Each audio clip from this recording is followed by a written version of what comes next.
ইমাম সুফিয়ান সৌরি রহমতুল্লাহ আলাইহির ছেলে সাঈদ বিন সুফিয়ান সৌরি তিনি বলছেন যে মা জাফাউতু আবি কাত্তু, আমি আমার আব্বার সাথে কখনো খারাপ আচরণ করিনি।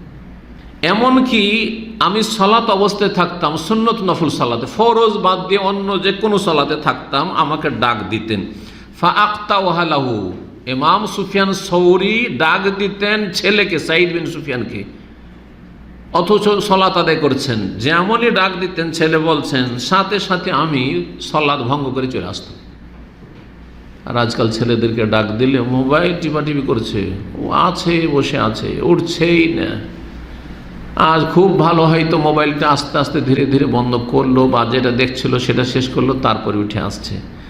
আর খারাপগুলির কথা তো বলতে হবে না, না আমার সময় নেই, আমি এইটা করতে পারবো না, তো ওইটা করতে পারবো না, আমি যেতে পারবো না। আউযু বিল্লাহি মিনাশ শাইতানির রাজিম।